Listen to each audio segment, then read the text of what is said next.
Hey there, I'm Pete Townsend, and this is Money Never Sleeps. We look inside the minds of entrepreneurs and at the crossover of startups, enterprise, finance, technology, and life as we know it. In this episode, Owen Fitzgerald and I talk through what happened last week with the Ethereum Merge and Proof of Stake, some pandas and goofy songs, an early morning Bankless live stream of the Merge, and critically, a 99% more energy efficient blockchain. We also look at the new Revolut BNPL product live in Ireland, or buy now, pay later, and how an early morning test of the new product feature from Revolut went for me.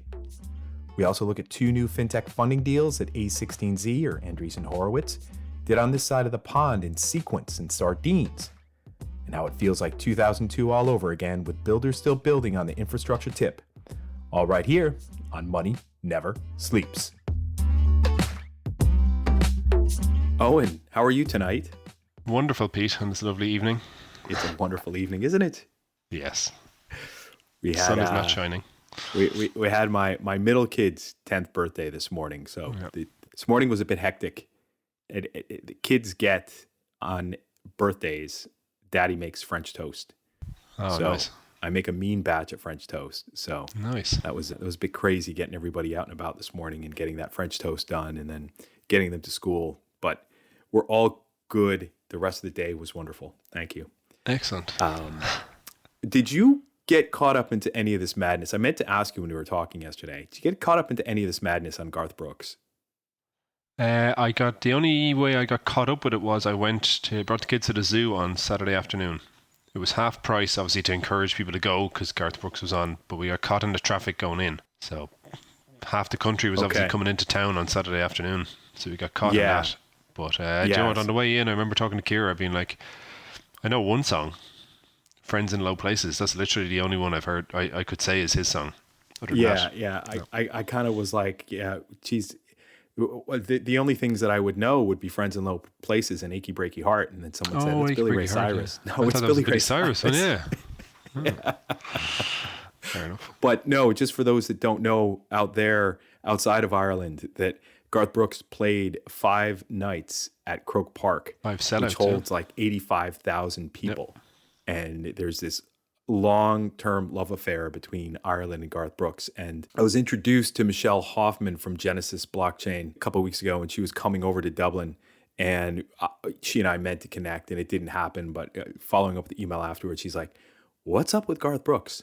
Like, how many concerts do you actually need? And it's just crazy. It's just some, love affair on again, off again. But I'm glad that's behind us. It is. We must be his only market. I think so. No, well, he's a pretty big market with 300 million people in the U.S. that are. No, I know, but I mean, how many? Like, that's what 400,000 fans saw him over the last 2 weekends or something. Does he get that equivalent in a couple of concerts over in the U.S.? Yeah, that's 1% of the U.S. Well, more than 1% of the U.S. population. Huh.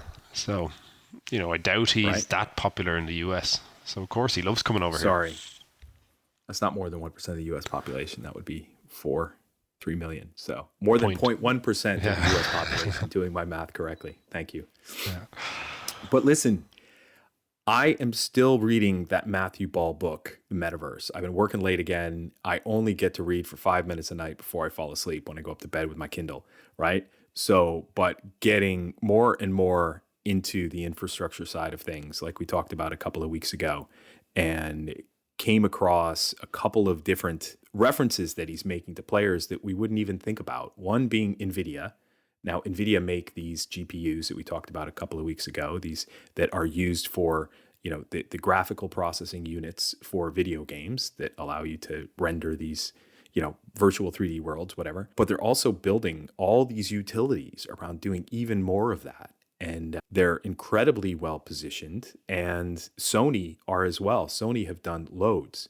So Matthew Ball is basically, listen, if you look at the GAFAM companies, Google, Amazon, Facebook, Apple, Microsoft, that one of them over the next 10 years is just going to fall off because they're not going to be able to keep up with all this that's going on. And there's just so much infrastructure left to be built on that. But I will hopefully get through the rest of the book over the next week or two, but I'll let you know on the final conclusions from that. But it's fascinating. So I'll put it back in the show notes again. It's definitely worth a read to kind of get your head around all this stuff and make it real and make it that how is the world actually going to do this? But speaking of infrastructure as well, just kicking off on the stories, the Ethereum Merge happened last week. So that's where the proof of stake network went into place. It's the equivalent of changing the engine on a running car, moving at 100 miles per hour, or 200 miles per hour. So that was a big achievement. There was actually a watch party. So I woke up on Wednesday morning and I'm like, there's got to be something on. And I just wanted to tap in to see what was going on. So is this like Y2K the merge or something? Actually happened. Yeah, the merge actually happened at about 7:30 on Wednesday morning.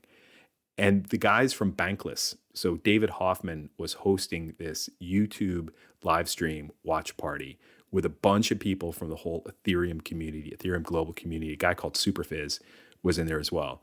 And obviously, out of the 40 people that were on screen who were participating in this and perhaps were talking on the live stream, one woman, right? Which is just indicative of this whole community, this whole ecosystem, right? Yeah. But there were 40,000 people watching the live stream, and to watch as the proof of stake network took over. And these pandas came up onto the screen. I think it was on the Ethereum virtual machine, perhaps. I may be butchering that because I don't know what screen it was, but it was this monitoring screen that you could see Ethereum live in action was happening. And when the merge happened, these pandas came up on screen in this old text designed pictures that we'd see back in the 90s. There was actually a merge song that someone had written that sounded like the Bare Naked Ladies. I don't know if you remember them from like the 90s and 2000s. Yeah. And it was ridiculously camp. But so what does it all mean, Pete? That's what we want to know. What it all means, okay? Basically 99% less electricity consumption, okay, from the Ethereum blockchain. The stat is that now there is 0.2% less energy in the world that is being consumed because of this switch from the energy intensive proof of work blockchain that Ethereum had been running on for the last, 8 years, to the proof of stake chain. Okay. What does it all mean in the long term?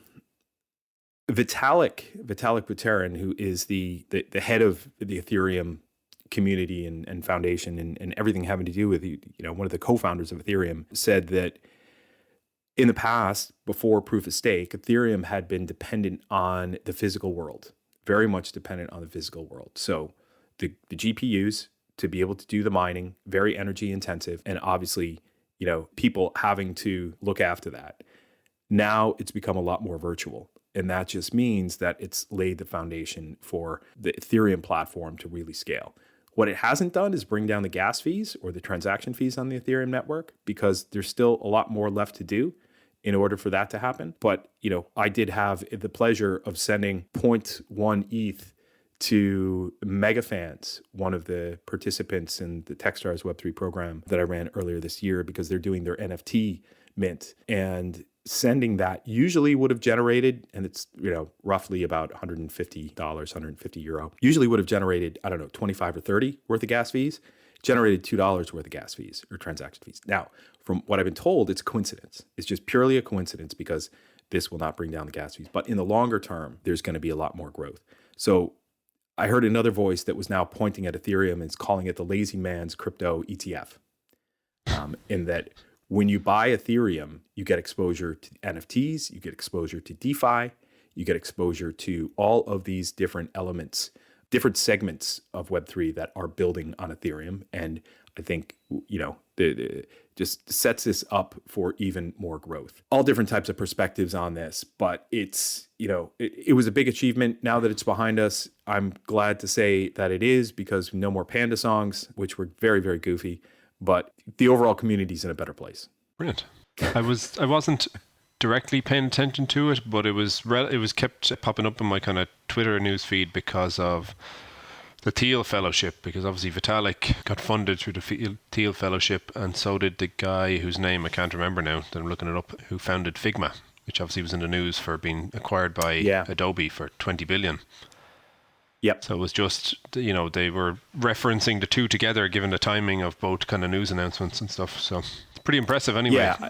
Everything that's going on with it. I need to do some more thinking about this, right? Kim Smith from Techstars, and shout out to Kim. She's like, Pete, tell me more. Tell me more what you think about this. And I was talking to her last night when I was at my kids' soccer practice, and I wasn't in the flow. But I gotta think more about this because it's critically important to how the infrastructure around the metaverse will continue to develop. Now, me saying that right now, with the best prediction for the true live 3D version of the internet arriving for us, with all these different infrastructure builds going on right now, is say 2032, 10 years from now. So it's very, very difficult for me to sit here right now and say that the Ethereum merge that happened last week is laying the foundation for the metaverse. I think that's an incorrect statement, but it's one of the many, many pieces, because Ethereum, compared to Bitcoin, Ethereum is the utility layer. Ethereum is the execution layer that people are building on top of in Web3. And obviously there's quite a number of other blockchains, probably 2025 worth writing about, that are called the layer 1 blockchains that others build on as well. But Ethereum is the second biggest blockchain in the world. The other one, Bitcoin, can't really build much on it. So it's there as kind of its own thing. So park Bitcoin to one side. It's incredibly important, but Ethereum is incredibly useful as a network, as a toolkit, as a utility, as an execution layer. So there's so much ahead of us with this. I could speculate for hours, but given that we only have less than an hour today, Owen, I'm going to park it. Yeah, do some more thinking. All right. Yeah, I will do some more thinking. I'll come back, just like we did with the flywheel, right? We thought, last year, even the year before, we're like, the Disney flywheel, there's something going on here in fintech, and we figured it out, right? Just by talking through it. So we're gonna keep coming back to this. With fintech, next story onto Revolut, right? And you pointed this out to me last night, which Revolut rolled out their BNPL, which I call a bank non-performing loan. I'll find out for later. In Ireland, Ireland's a great place to roll out new fintech and crypto apps because we've got a highly educated workforce and population here, all that, and highly concentrated within the million of people that are working in all different types of tech companies and fintech companies and financial services and startups. So good place for Revolut to roll this out, right? But what's your take on this? Well, like that, I think it's they're not they have a good market share here or whatever. They've about, I think, 1 million to 2 million customers, somewhere in the middle there. But like that, it's rolling it out and having it as their kind of test bed, iron out any of the problems. Fairly receptive audience here for a lot of their products and features. So I think that's really the drive behind it. I saw another announcement, I was only looking at it earlier, about they're rolling out some of their business features into Revolut Pro on the retail side. They have 20 million customers on the retail side and only 500,000 on the business side. So they're starting to kind of merge the two offerings. So we might see more of this, that these sort of solutions are brought in on both sides of the kind of Revolut offering, and they're available to everybody, and you start having more and more functions. And coming back to our flywheel, the more you can get from Revolut, then the more you'll use it, and the more you'll bring to it. And maybe it stops being a kind of business offering and it just becomes, I can do whatever on it. Like we were talking about with Cash App and their kind of closed loop merchant solution. Because if the merchant is using it on one side for business and the customer is using it on the other side, then they don't need to go near a bank. And I'd say Revolut are trying to do that by bringing out more kind of features. Yeah. I tried it this morning. Oh, yeah? I tried. It's, simple. Like it says in the article, you just go right to the main menu in your Revolut app, and where they've got all the different icons in there, and you pick pay later. It literally took 2 minutes to set up, right? It was then a 3 to 5 minute wait to get approved for a pay later line of €499. Okay. So that offer was put in front of me. The way that they do it, though, is that I needed to connect to the TrueLayer API that connects Revolut to my Bank of Ireland account, and that all of the data in my Bank of Ireland account went into Revolut's hands for, and I'll come back to this in a minute, for them to be able to do a quick assessment of my inflows and outflows to see if I was eligible for the maximum of up to $499. And they gave me the $499. Now, I thought that, okay, this just happened. And you then get the notification to accept the offer. There's an extremely long standard European consumer credit information agreement that you have to agree to. Yep. And then the same for an actual pay later agreement that you have to agree to. And loads of terms and conditions, and I'm sure nobody's reading this. That's the Trojan horse. They just want my bank data, right? That's what they're in this for, is that the cash flow, how I'm spending, how I'm saving, but good luck figuring out where my money is going, because the Bank of Ireland descriptions on each one of the transactions, I can't even decipher. Yeah, you can tell. Look at the Bank of Ireland app, right? So, but the big thing though is I didn't accept the offer. I shut it off. I don't trust Revolut with my data, right? For reasons I've discussed in the past, or that I've refused to discuss in the past, I don't trust them with my data. Yeah. Lo and behold, I go to look at the very next story that we're going to talk about, Eoin, and something pops up on TechCrunch that says, Revolut confirms cyber attack exposed personal data of tens of thousands of users. Lovely. Ba-dang, right? And I'm like, okay, even though it was something like, I don't know, 40,000 users or something like that, that's still a lot of users. Yep. So I think I made the right decision this morning, and I won't be using it, but I can confirm for those that want to use it, it was a very simple, easy, straightforward process. It's just buyer beware, right? Yeah.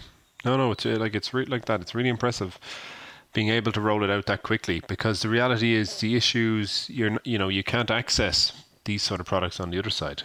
Bank of Ireland can't roll something like this out for you. So being able to have Revolut and then like that, connect them into your account and give them access to your main account to be able to do that quick assessment. I mean, it's pretty cool. Now, the other side of it is I think Klarna are at the moment looking to securitize their buy now, pay later loan book and sell it in the market, and they're having a bit of trouble with that. I saw it on one of the other news sites. So, it's not an attractive product to have sitting on your book in that sense. Yeah, a bank non-performing loan, like I said, or a bankless non-performing loan if you're Klarna, right? Yeah. No, really interesting one, because obviously, we're seeing more in that space. There's been more announcements about it. Obviously, even this week, we had HSBC putting a big chunk of money into Monies.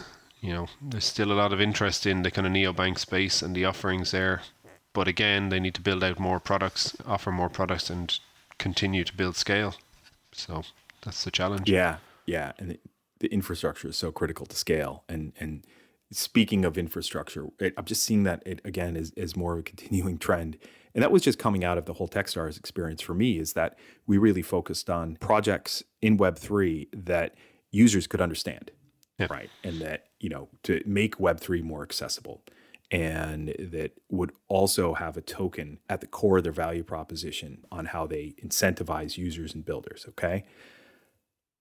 With our approach the first time around, we left behind any infrastructure players, those that might be more difficult to explain to people, but also that, basically would operate on more of a Web2 type of business model, okay? Yeah. So, I've been thinking more and more and more about this, and I'm seeing more and more evidence that a lot of other people are doing the same, okay? So doubling down on that infrastructure side, I saw Andreessen Horowitz, or a16z, they led London fintech Sequence's $19 million seed round. That's a big seed round. It was a big seed round for them to do out of Europe. They're not known to be very active in Europe.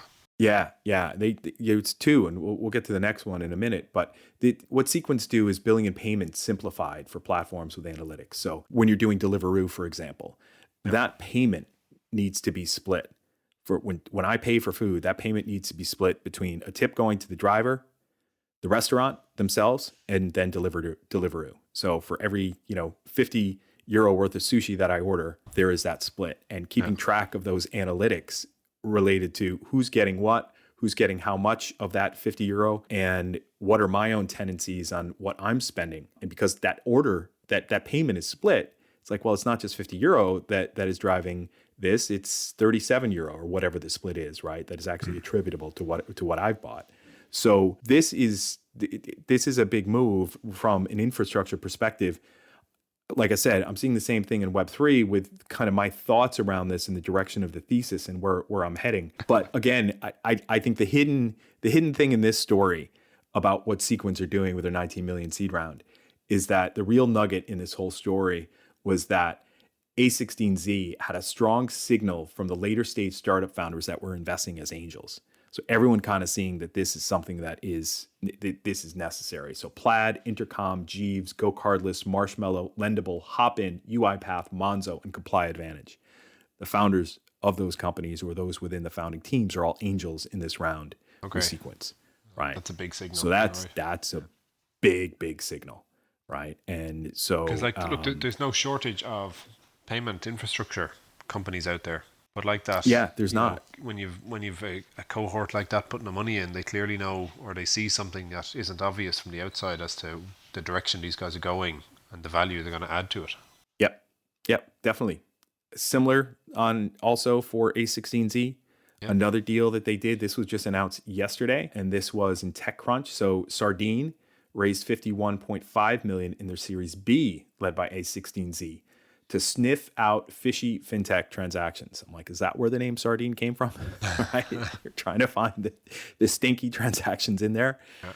And this is what they do is they use behavioral, financial, and device-specific user data to detect fraud on behalf of its clients in the crypto and fintech industry. So plugging into those that have direct consumer user bases in fintech and crypto. And the very interesting stat that came out of this piece that I'm very much aligned with is that 90% of fraud detected on Sardine's customers' platforms comes from individuals who have already passed the KYC process. So what that means is that you could sign up for an account, you could pass the KYC, you've got your utility statement, you got your passport, but you can get through that process, and whether that was you who actually was that person that signed up or not, obviously, but post that setup, the ability to then undertake fraudulent activities, that's what Sardine is really in there to sniff out. I was going to say, there's lots of different layers to it. It's, I can sign up with me and here's my details, but I could be laundering the money on behalf of someone. There's been a couple of cases like that in the court here recently, even in Ireland, where people have been, they've been the account used by someone to launder money. So the account is a legitimate account, but the proceeds going through it. So not like in that example there, there's obviously plenty of people are signing up as legitimate accounts, getting past the KYC because it's correct. But it's actually the transaction behavior then is the bit that they need to try to figure out. Yep. No, absolutely. And there's, the simplest example, I went through this with a trading app once where I moved in a bunch of money and that I was going to trade on. And then I said, you know what? I'm actually not sure about this provider. I'm not going to do that. I'm going to go off and do some more research. So I moved the money back. And I got a call pretty quick saying, okay, we just want to check on this source of funds because you moved money in and then you took it out really quickly, which is obviously, are you laundering money through the account? And I'm like, no, I was just unsure about whether or not I actually wanted to use your crappy app. But that's, that was a manual alert that went off. And what Sardine is doing is obviously far more automated with our APIs to find these types of things, right? And look, there's a lot of commentary out there about fintech in particular having a fraud issue.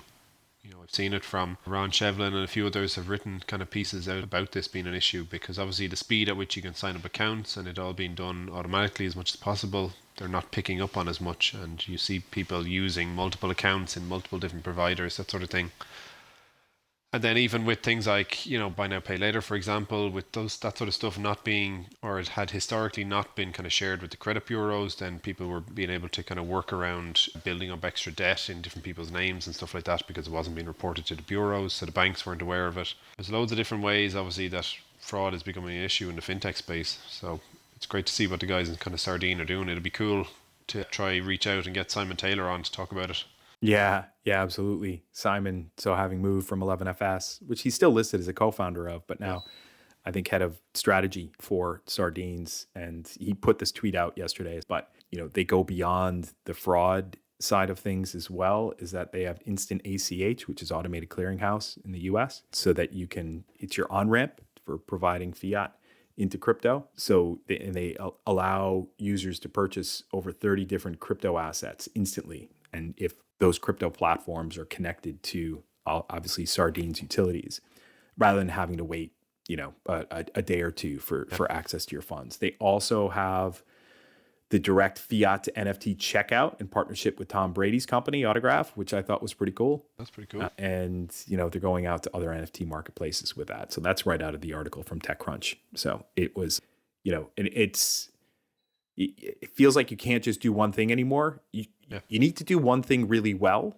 to get to market, but then you need to solve the adjacent problems next to your customer base. So those customers you're bringing in, what are their other headaches? What else can you do? Listen to a great podcast, totally outside of fintech for this, yesterday as I was walking around while, at my son's soccer practice after I finished the chat with Kim. It was, I think, Trina Spiner from the business Figs, and Figs do scrubs, right? Okay. So medical professionals attire that they wear during the day. And she said they moved from, they got deep inside the customer base, because what it used to be was that just these pullover tops you're wearing, these drawstring trousers, the size of your top was on the back of your top. So everybody knew whether you were small, medium, large, or extra large. Right now, some people care about that, and some people don't. So, but still, that can be sensitive. And a woman was saying that she had to put her wedding ring on her bra strap or clip it to her bra strap because she had nowhere else to put it, because she didn't want to wear her wedding ring when she's looking after patients, right? Of course, yeah. So what Figs did was they got deep inside the customer mind to figure out what they really wanted, and they sold those initial few products just to get going. But now they sell everything, right? Everything that a medical professional, then their attire that they may want, because they want to make excellent products for people and to support this community of medical professionals and make them more comfortable with what they're doing every day, right? So, in taking that same approach here with the sardines, Simon, I don't know if he'll listen to this, but I'm going down an angle of comparing sardines to scrubs. Yeah. You just keep building. And you solve those problems adjacent to your customers. Now, would sardines ever say, hey, listen, we see our customers that are these crypto platforms, that are these fintech platforms, they're having other problems with perhaps how they connect to AWS? No, they may not go out and solve that, because that's not going to be within their core capability set. But they would continue to solve problems along the side of how those customers engage with the tools they need that are really important to their customers, right? So... But you could see a scenario where they could help their companies then on whatever reporting requirements they have. In terms of whoever they're reporting it to, the regulator or whatever, that they build additional functionality to say, okay, well, this is how we know you need to use this information internally and externally. So we're already covering you internally in terms of our reporting capability or whatever, but here's the next step of it is, well, this is how we can package it up for you in terms of what the regulator is looking for from you, or the data commissioner or whoever. That's a great point, because in order to do anti-fraud, you need really strong data sets. And if you can ensure that you're doing the right type of anti-fraud checks on that data is going to be strong enough to be able to use for that type of regulatory reporting. Now, that's a big leap of logic right there that, from my past, that isn't always true.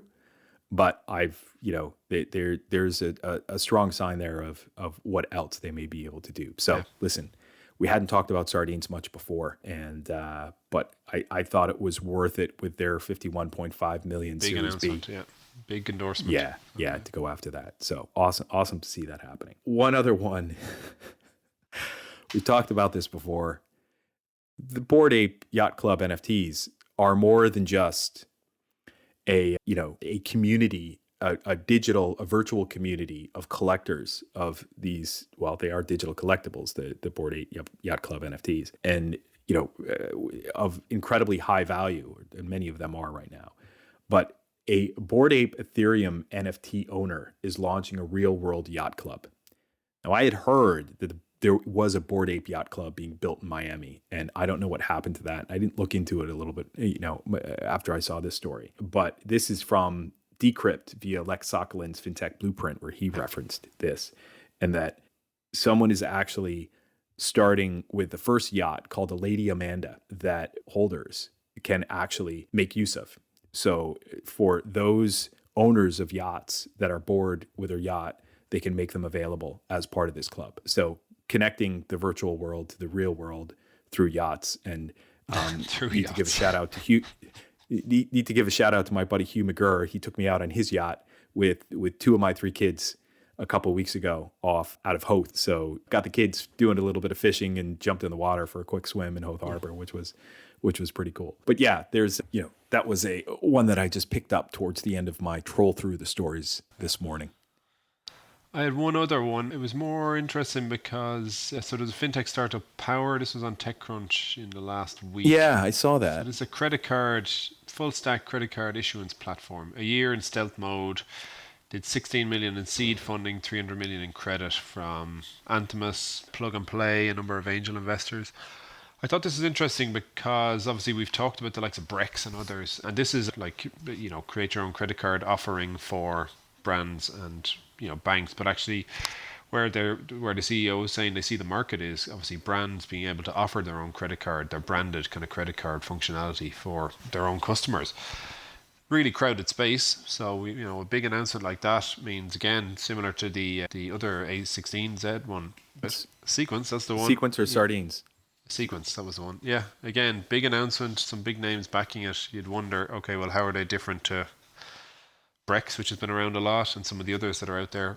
And it seems that the play here on this one, and it seems the play with any of these kind of corporate credit cards, is on expense management. And the more you can get embedded or integrated on the payroll side with some of these corporates, there's your kind of treasure trove of data and access to information, and it becomes then a kind of finance solution as opposed to a credit card or what appears to be a simple kind of credit card or corporate card. Totally. Yeah, I see that. It's an interesting take. Like we were talking about there with Sardines, it's moving up not the supply chain, but getting further embedded into the kind of core of a business, through what you could argue is like a Trojan horse with a corporate card in this example. Yep, you get so much spending information out of that, and that's kind of it's kind of looking at that Wayflyer model and saying, how do you provide financial services in a way that lets you mine data to improve the risk profile for yourself of providing those financial services? Corporate credit cards, analytics platforms for e-commerce, right? But hey, that's the idea here is, data is a rich thing that you can make a lot of use of. So go for it, right? Yeah. So I just thought that was an interesting one. Big announcement, big funding in a crowded space. So one to keep an eye on. Yep. And it feels like 2001, 2002 all over again. Now, honestly, 20 years ago, was I of the mindset to be thinking about, oh my God, we just had a massive .com crash. And of course, there's going to be a huge amount of network infrastructure now built. But now I'm thinking about it and seeing it all happen. It's just very reminiscent. And it reminds me that it's happened before. It will happen again. The world moves in cycles. So there'll be another run up. There'll be another downfall after this. And, hopefully the world will not go insane. But on that happy note. Note. This fine evening. Absolutely. So pleasure as always. We'll leave it there for this fine evening. Take it easy. All right, pal. Adios.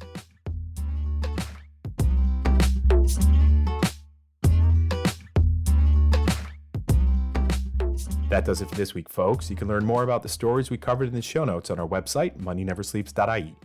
Also, thanks to Conan Brophy from Create Sound for mixing and editing this episode.